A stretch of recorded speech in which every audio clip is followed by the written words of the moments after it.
안녕하세요. 나합격 위험물 산업기사 필기 2019년도 1회 기출문제 풀이입니다. 1번 문제 보겠습니다. 기체 상태의 염화수소는 어떤 화학결합으로 이루어진 화합물인가? 자, 이 화합물이라는 것은 최소 2가지 이상의 원소들로 결합이 되었을 때, 즉 2가지 이상의 물질이 서로 결합했을 때, 화학결합을 했을 때 만들어지는 물질을 화합물이라고 부릅니다. 예외적으로 원소 한 가지로도 어떤 화합물을 구성하는 경우도 있는데 대부분 2가지 이상의 원소들이 만나는 것인데요. 지금 이 문제에서 염화수소라고 하면 염화의 염이 염소를 의미하는 거고요. 그리고 수소는 H, 원소기호 H인 수소를 의미합니다.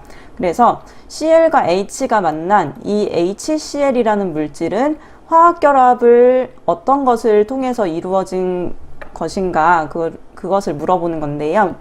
화학결합이라고 하면 이 원소들이 어떻게 결합했는지에 따라서 크게 3가지로 분류를 할 수 있습니다. 자, 그 전에 이 원소들은 금속인 물질도 있고 또 비금속인 물질도 있어요. 우리 교재 제일 앞 페이지를 참고하시면 표준 주기율표가 나오는데 같이 한번 보도록 하겠습니다. 자, 이렇게 교재 앞 페이지에 보시면 표준 주기율표가 있는데요. 자, 이 중에서 우리가 1번부터 20번까지는 이제 원소 기호, 원자량, 그리고 원자 번호 등 주기율표에 대한 내용을 모두 필수적으로 암기를 하셔야 되는 부분이고요. 그 나머지에 대한 부분들은 꼭 암기를 하시지는 않지만 그래도 문제 나올 때마다 참고를 하실 수 있어야 해요. 자, 여기에서 색깔이 칠해진 부분을 보시면 금속 원소는 지금 주황색으로 이렇게 표시가 되어 있고요. 그리고 이렇게 파란색으로 표시된 부분은 비금속 원소라고 해요. 어디가 지금 거기에 해당하냐면 약간 진하게 파란색으로 되어 있는 이 부분이 비금속 원소예요. 근데 지금 수소가 흰색 바탕으로 되어 있는데 여기까지 비금속 원소라는 점을 기억해 두시길 바랍니다. 자, 수소를 포함해서 주기율표를 대각선으로 잘랐을 때 오른쪽에 있는 부분은 대부분 비금속인 물질이고 그 밖에 왼쪽에 있는 부분들은 금속이다 라고 생각하시면 좋을 것 같아요. 이 전이원소 부분도 기억을 하시면 좋겠지만 일단은 1번부터 20번까지 안에서 대각선의 오른쪽은 비금속, 대각선의 왼쪽은 금속인 거고요. 이때 수소는 어디에 해당한다? 비금속에 해당하는 원소입니다. 자, 다시 문제로 돌아와서요. 그래서 원소가 크게 금속인 원소와 비금속인 원소가 만나서 결합을 하는 경우가 생기게 되겠죠. 그러면 금속과 비금속이 만나는 경우는 어떤 결합이라고 부르고 또 금속과 금속끼리 만나는 경우가 생길 수도 있겠죠. 그리고 비금속과 비금속이 만나는 경우는 어떤 화학결합이라고 부를까요? 자, 금속과 비금속이 서로 만날 때에는 금속은 주기율표 상에서 자연적인 원자 상태에서 이온을 만들 때 양이온이 되려는 성질이 강하고요. 비금속들은 원자 상태에서 전자를 가지고 와서 전자가 많은 상태인 음이온이 되려는 성질이 강합니다. 그래서 양이온과 음이온이 서로 결합한다고 해서 이것은 이온 결합이라고 불러요. 자, 이온 결합은 화학 결합의 한 종류이고요. 두 번째로 금속 이온과 금속 이온이 서로 결합한 상태, 주변에서 볼 수 있는 딱딱한 금속 물질들이 금속끼리의 결합인데요. 자, 금속 물질이 딱딱한 이유는 원자가 서로 만나면 그 사이에 있는 전자들이 서로 돌아다니면서 그 금속과 금속 원소 사이를 이어주는 역할을 합니다. 전자가 빠르게 이동을 하면서 금속과 금속 사이를 이어주는 역할, 이것을 금속 결합이라고 해요. 다음 비금속과 비금속의 경우에는 비금속에도 원자 상태로 전자가 주변에 존재를 하는데 예를 들어서 산소가 이렇게 있다고 하면 전자가 바깥에 6개가 있는데 이 6개의 전자 중에서 8개를 만들기 위해서 오른쪽에 있는 산소에서 2개를 가지고 와서 빌려와서 8개의 전자를 만들고 또 오른쪽에 있는 산소도 왼쪽에서 2개를 빌려와서 8개의 전자 개수를 맞추려는 결합. 바로 전자를 공유하는 결합이라고 해서 비금속끼리의 결합은 공유결합이라고 합니다. 자, 크게 보면 이렇게 이온결합, 금속결합, 공유결합으로 나눌 수 있고, 이 외에도 뭐 배위결합이라던가 다른 결합들이 추가적으로 더 있지만 일단 문제에서 나온 것을 중심으로 보자면 이렇게 세 가지고요. 그렇다면 이 염화수소는 세 가지 중에 어디에 해당할까요? 아까 수소는 금속, 비금속 중에 어디에 해당한다고 했죠? 바로 주기율표 왼쪽에 있지만 그 금속에 해당하지 않고 비금속에 해당하는 원소였습니다. 그리고 Cl, 염소는 주기율표 상에서 왼쪽에 있는 물질인가요? 오른쪽에 있는 물질인가요? 바로 오른쪽에 있는 물질이죠. 그러므로 이것은 금속, 비금속, 바로 비금속입니다. 그렇기 때문에 H랑 Cl은 비금속, 비금속끼리의 결합, 무슨 결합? 공유 결합이 되겠죠. 그러면 1, 2, 3, 4번 중에 공유 결합이 있는 1번 아니면 3번 중에 고르시면 되겠네요. 그러면 이제 또 한 가지 생각할 게 생겼어요. 극성인지 비극성인지 한번 생각을 해볼게요. 자, 수소는 원자 크기가 제일 첫 번째 있는 원자이기 때문에 굉장히 작아요. 그런데 상대적으로 Cl은 수소보다 이렇게 큰 형태로 되어 있습니다. 자, 수소는 전자의 개수가 1번이므로 1개고요. 염소는 17번 원소죠. 그래서 7개의 전자를 가지고 있어요. 자, 이렇게 전자가 1개 있는 경우와 전자가 7개 있는 경우에 어디가 더 힘이 셀까요? 자, 바로 전자가 7개가 있는, 전자를 많이 가지고 있는 경우가 더 힘이 세게 됩니다. 그래서 전자를 끌어당기고, 자, 수소는 상대적으로 끌어당기는 전자가 하나밖에 없기 때문에 끌려가는 입장이 되겠죠. 그러면 힘이 한쪽으로 치우치나요? 아니면 둘 다 골고루 평행하게 되나요? 한쪽으로 치우치게 되겠죠.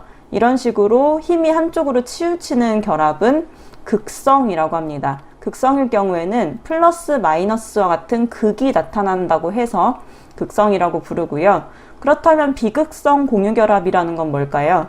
왼쪽과 오른쪽의 힘이 동일하게, 더 자세히 설명을 하자면 왼쪽, 오른쪽, 위, 아래, 자, 전체 힘의 벡터값, 전체의 힘을 끌어당기는 알짜값이 모두 상쇄되는 경우에 비극성이라고 합니다.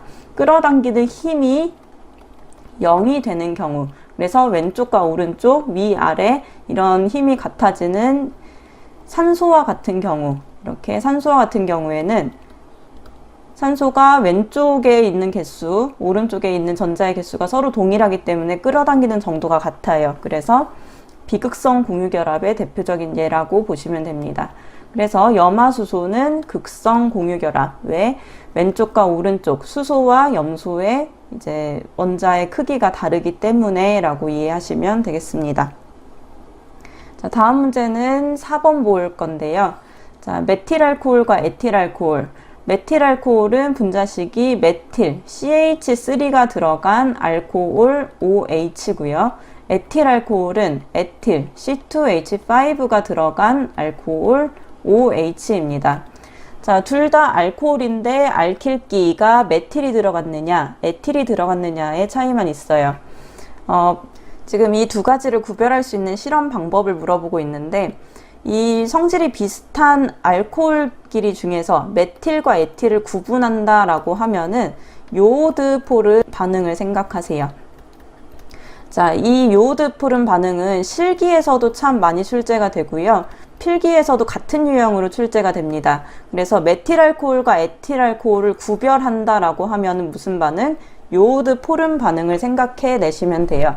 자, 요오드 포름 반응이라는 것은 그 물질 안에 요 아세트기 CH3COOCO기를 가지고 있으면서 수산화 알칼리랑 요오드가 합쳐졌을 때 이 안에 아세틸기가 있으면 노란색을 띈다는 반응이에요. 그래서 이 안에 이렇게 생긴 구조가 있는지 없는지를 구별할 수 있는 것인데요. 자, 메틸알코올과 에틸알코올 중에 한 가지는 반응을 안 하고 한 가지는 반응을 해서 노란색이 됩니다. 자, 노란색이 되는 경우 CH3CO를 가지고 있는 경우도 있고요. 메틸알코올은 구조식을 그려봤을 때 C에 H가 3개 있고 OH가 이렇게 결합한 형태, 에틸알코올은 C가 2개 있으면서 H가 5개 붙고 OH가 결합한 형태입니다. 자, 이 중에서 CH3CO를 찾아보면요, 메틸알코올은 CH3까지는 있지만 O 사이에 C가 빠져 있어요. 그래서 아세틸기가 없는 상태고요. 에틸알코올은 CH3가 이렇게 있고 H 2개가 있는 C랑 O 사이를 이렇게 묶으면 CH3CO라고 볼 수 있어요. 그쵸? 그래서 에틸알코올을 아세틸기가 있는, 즉 요오드 포름을 하는 노란색이 되는 이제 물질이 되고, 메틸알코올은 요오드 포름 반응을 하지 않아서 노란색이 되지 않는 물질입니다. 그래서 두 가지를 구별할 때 요오드 포름 반응을 시킨다는 내용인 3번을 선택하시면 되겠고요. 1번 내용도 한번 볼게요. 1번에 금속 나트륨을 넣어본다라고 되어 있는데, 알코올과 알코올, 둘 다 알코올 성분인데 나트륨이 들어가면 위험물의 특징 중에 어떻게 되나요? 자, 나트륨이 알코올과 만나면 수소 기체가 발생한다는 점, 이것은 공통점이므로 위험물의 특징으로 기억을 해주시면 좋겠습니다. 다음 문제 7번입니다. 수용액의 pH가 가장 작은 것은 이라고 pH에 대한 개념이 나오는데요. 자, pH에서 H는 수소를 의미합니다. 그래서 수소이온의 농도가 퍼센트가 얼만큼 있는지를 얘기하는 이 pH는 숫자가 1부터 14까지의 값을 가지면서 1에 가까워질수록 산이고 14에 가까워질수록 염기가 된다는 것을 의미합니다. 그러면 중간인 7은 뭐를 의미할까요? 바로 물과 같은 중성이다 라고 의미하게 되는 거겠죠. 자, pH를 구하는 식은 pH는 마이너스 로그에다가 수소의 이온 농도를 이제 계산을 해주면 됩니다. 예를 들어서 수소이온 농도가 10의 마이너스 1승인 0.1이다 라고 한다면 pH는 마이너스 로그의 10의 마이너스 1승인 1이 될 거고요. 자, 또 한 가지, H가 수소이온 농도가 10의 마이너스 2승, 즉 0.01이라고 한다면 이때 pH 값은 마이너스 로그의 10의 마이너스 2승, 즉 2가 되는 것이겠죠.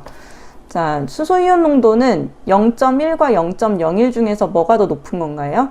이온 농도는 0.1이 더 큰 거죠. 근데 pH 값은 뭐가 더 커졌어요?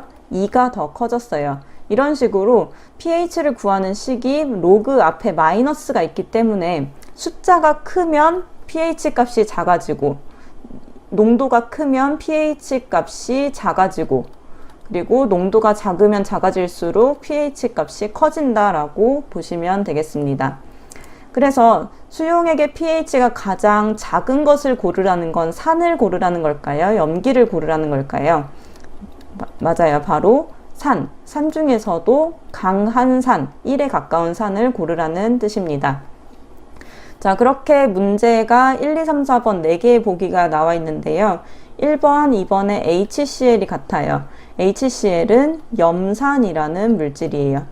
그 다음에 3번에 CH3COOH는 아세트산이에요.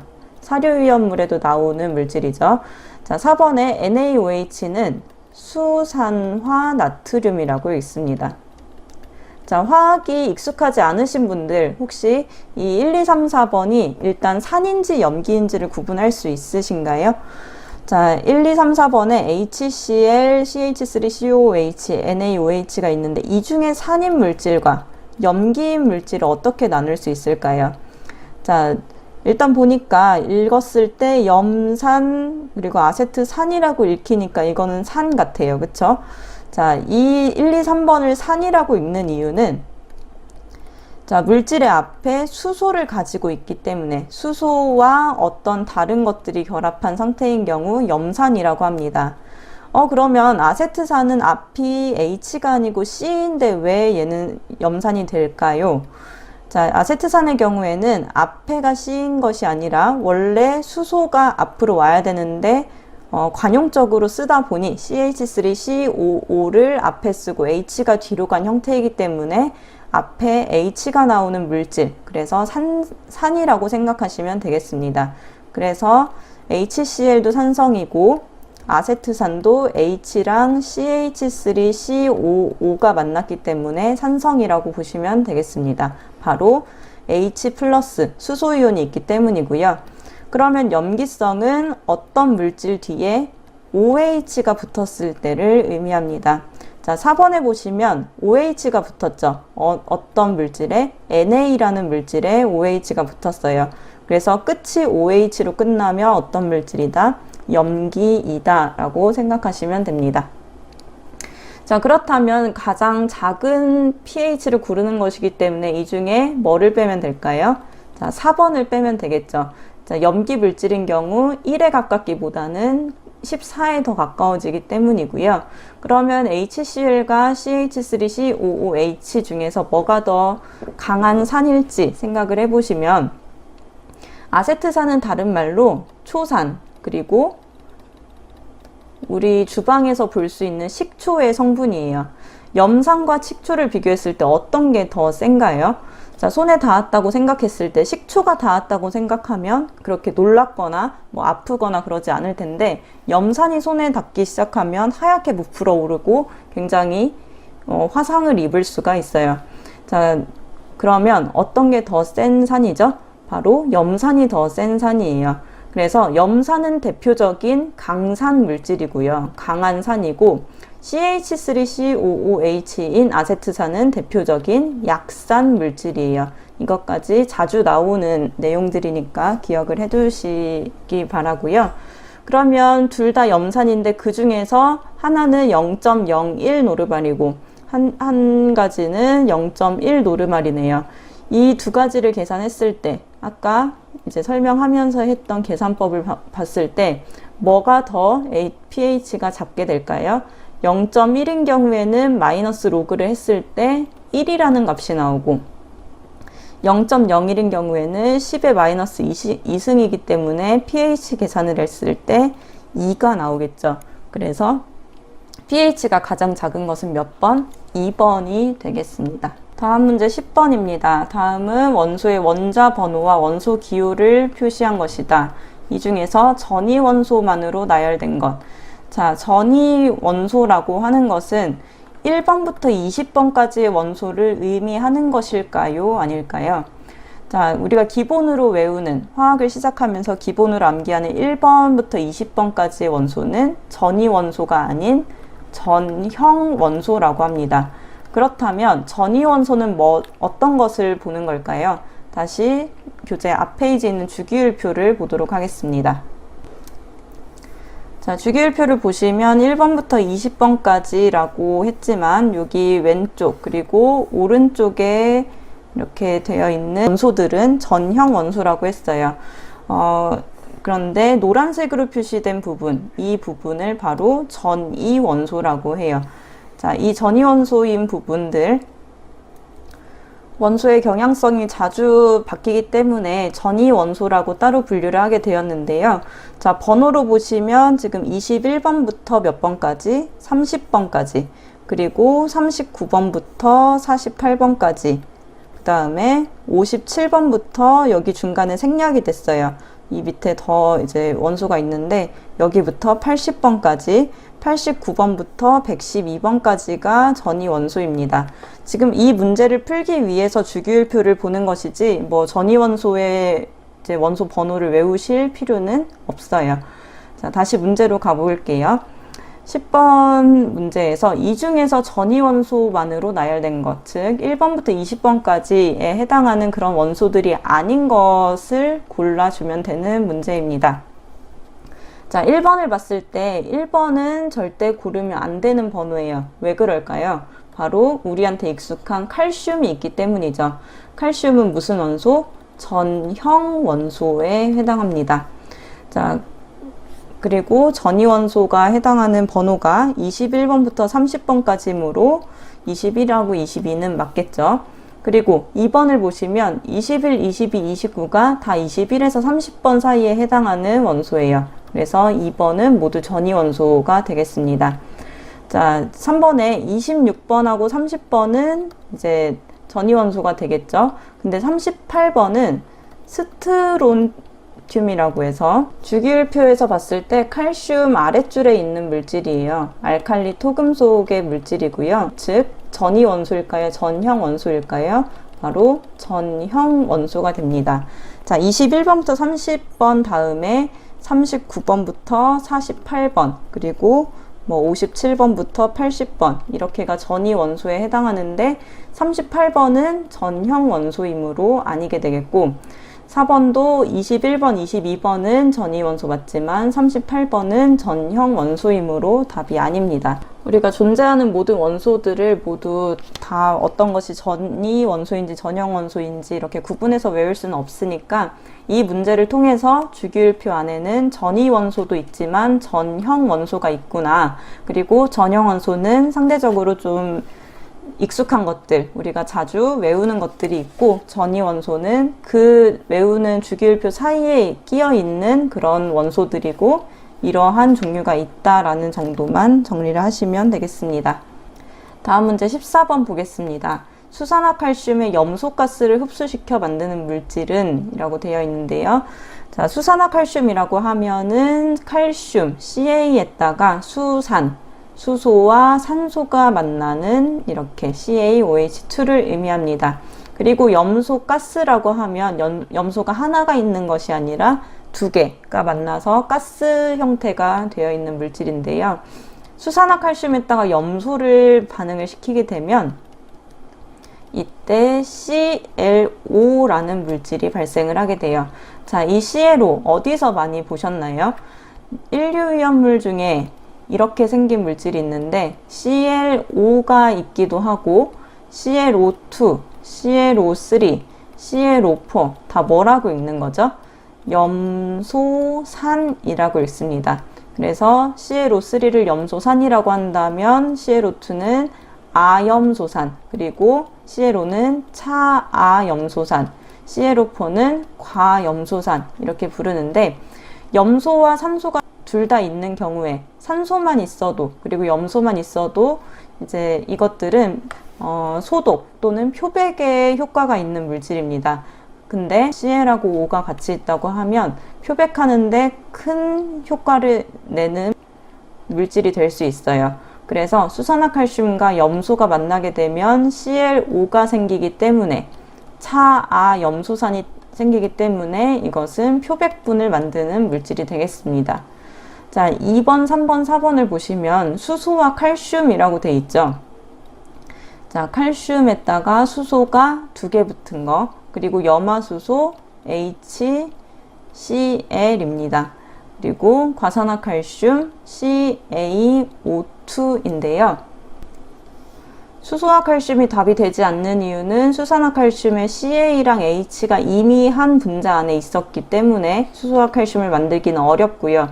그리고 같은 맥락으로 과산화칼슘도 Ca랑 O가 만난 상태인데 원래 물질에 수산화칼슘에 Ca랑 O가 같이 붙어 있었어요. 그래서 만들어지기 어렵고 염화수소는 수산화칼슘에 있는 H와 그리고 염소에 있는 Cl이 만나서 생길 것도 같지만 수산화칼슘은 염기성인 물질이고 염화수소는 산성이기 때문에 염기에서 산을 만들어내기는 어렵습니다.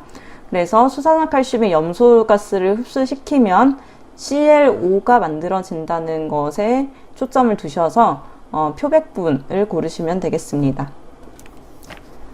다음 문제는 17번이고요. 용매 분자들, 그래서 소금물로 치면은 물과 같은 물질들이 반투막을 통해서 순수한 용매나 묽은 용액으로부터 농도가 높은 용액으로 이동을 합니다. 자, 이렇게 막이 있는데 여기는 농도가 높고 그리고 오른쪽은 농도가 낮다고 하면 소금물이라고 쳤을 때 여기는 소금이 많은 상태이고 오른쪽은 소금이 적은 상태예요.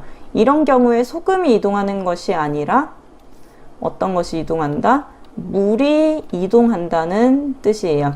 농도가 낮은 곳에서 높은 곳으로 이렇게 반대로 표시를 해야겠네요.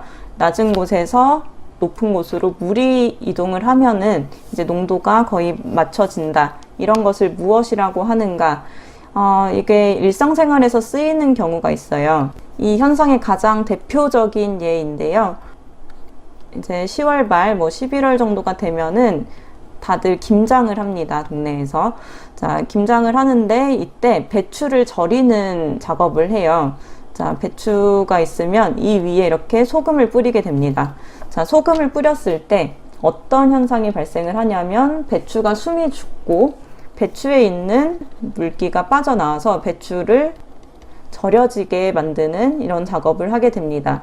자, 이 현상이 바로 이 문제의 답과 같은데요. 배추가 이렇게 물기가 빠지는 이유는 겉에 있는 소금이 농도가 더 높은 상태입니다. 그래서 배추 안에 있는 수분들이 다 밖으로 빠져나오는 거예요. 농도가 낮은 곳에서 높은 쪽으로 이동하는 것, 자, 이것을 바로 우리는 삼투 현상이라고 합니다. 이 상황에서 반투막이라고 하는 거는 배추의 잎사귀 안에 있는 그 안에 기공들을 의미하겠죠.